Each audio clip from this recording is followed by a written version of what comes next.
আমি নাকি ফটো তুলতেই পারি না। দেখো দেখো অনেক গেট পড়েছে দেখো, আর এদিকে আমরা সবাই পারাপার হচ্ছি। কি সাহস আমাদের! আর এর অবস্থা দেখো, খুলতে পারছে না।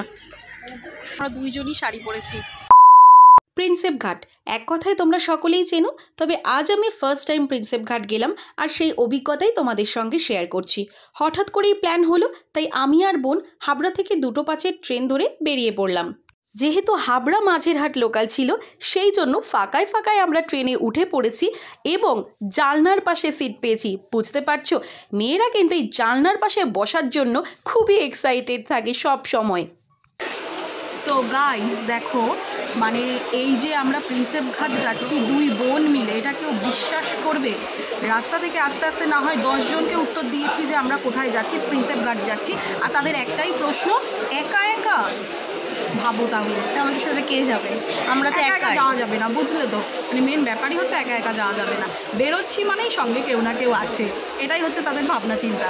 জানলার পাশে সিটে বসে তো রীতিমতো আমার ঘুমই চলে আসছিল। এত সুন্দর বাইরের প্রাকৃতিক পরিবেশ দেখতে দেখতে, গঙ্গার দৃশ্য দেখতে দেখতে আমরা কিন্তু প্রায়ই পৌঁছে গিয়েছিলাম।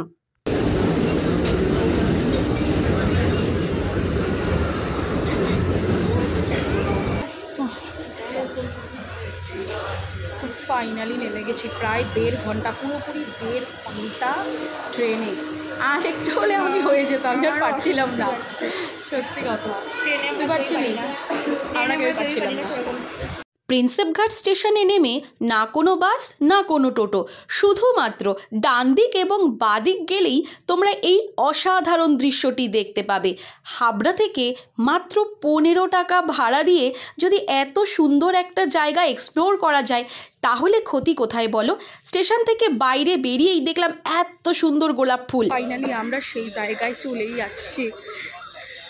আমি তো খুব এক্সাইটেড, ফার্স্ট টাইম।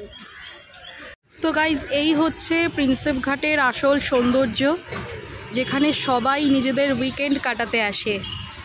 দেখছো কত লোক, প্রচুর লোক এখানে, সবাই এখানে নিজেদের সময় কাটাতে আসে। আর এখানে এসে কে ফটো তুলছে, কে ভিডিও করছে, কে কী করছে, কারোর কোনো কিছুতে আসে যায় না, ঠিক আছে? তো তুমি ফ্রিলি ভিডিও শ্যুট করতে পারো এখানে। আমি তো ভেবেছিলাম হয়তো আমি একা এখানে আসছি ভিডিও করার জন্য, বাট দেখো কত লোক। ওই পাশটাতে আরও অনেক লোক আছে। আর ওই যে আমার বোন, ও ফটো তোলার জন্য একটু ব্যস্ত হচ্ছে। তো তোমাদেরকে আরও অনেকটা ঘুরিয়ে আমি দেখাবো। একটু এগিয়ে যাই, আমরা একটু ফটো তুলে নিই, তারপরে তোমাদের সঙ্গে আবার দেখা হচ্ছে। তো আমাদের দুই বোনকে কেমন লাগছে দেখো, আমরা দুইজনই শাড়ি পরেছি। কেমন লাগছে অবশ্যই কমেন্টে জানিও। অকেশন ছাড়া শাড়ি পরেছি। অপমান করে, ফটো তুলে দিই, ওর একটা ফটোও পছন্দ হয় না, মানে আমি ফটো তুলতেই পারি না। আমাকে শুধু ইনসাল্ট করবে, আমি নাকি ফটো তুলতেই পারি না। দেখো দেখো, আমি ফটোটাকে তুলতেই পারি না। যে কটা ফটো পোস্ট করবে সব কটা আমার ফটো তুলে দেওয়া। তোমরা খালি কমেন্ট করে বলবে যে আদৌ ফটোগুলো ঠিকঠাক তুলেছি কি তুলিনি। ফটো তুলে দিতে ব্যস্ত, আর আমি এদিকে একটু ঘোরাঘুরি করছি, কারণ বোনকে ওরা বললো যে একটু ফটো তুলে দিতে। তো এখানে এসে এরকম, হ্যাঁ। তো যাই হোক, আমরা ফটো তুলছি, ওরা বললো একটু ফটো তুলে দিতে। এটা হতেই থাকে এখানে, তো এই জন্য ওদেরকে ফটো তুলে দিচ্ছে বলল।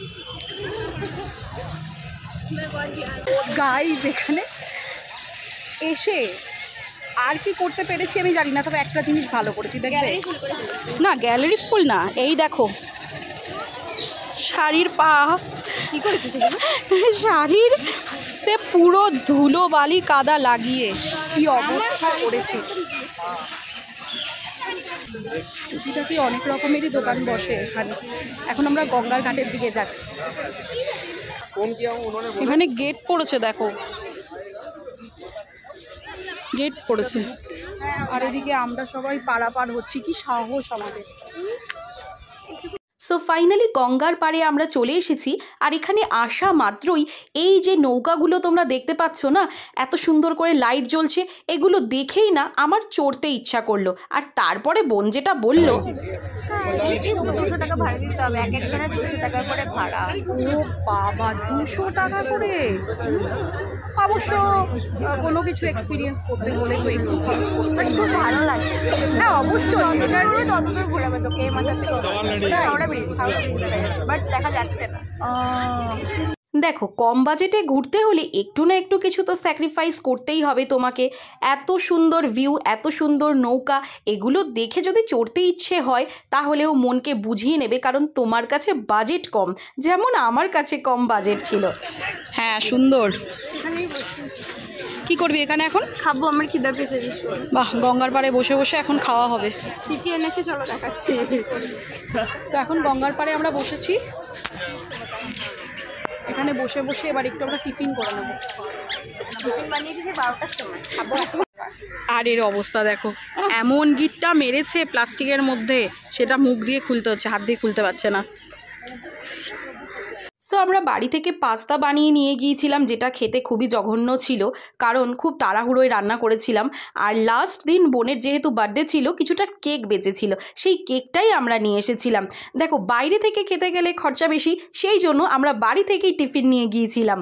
সন্ধ্যাবেলায় গঙ্গা পাড়ের দৃশ্য তো আরও অনেক বেশি সুন্দর হয়ে ওঠে। এত সুন্দর মনোরম দৃশ্য দেখে কার বাড়িতে ফিরতে ইচ্ছে হয় বলো? তবে কি করা যাবে বলো, আমাদেরকে ওখান থেকে একটু তাড়াতাড়ি বেরোতে হয়েছিল, কারণ আমাদেরকে তো বাস ধরতে হবে, ট্রেন ধরতে হবে, তারপরে বাড়িতে ফিরতে হবে। এই দেখো, রাতের বেলা যত রাত হচ্ছিল ততই যেন আরও দেখতে ভালো লাগছিল গঙ্গার পাড়টা, জানো তো। তো ওই গার্ডেনের মধ্যে থেকে এখন আমরা সোজা হেঁটে যাব, এখান থেকে সোজা হেঁটে গেলেই বাবুঘাট পড়বে। তো দেখা যাক আমরা ওখানে যাই, তো তোমরাও চলো সঙ্গে। তো প্রিন্সেপ ঘাট থেকে বাবুঘাটে গঙ্গা আরতি দেখতে যাওয়ার সময় আমরা যেটা দেখলাম তোমরাও দেখো।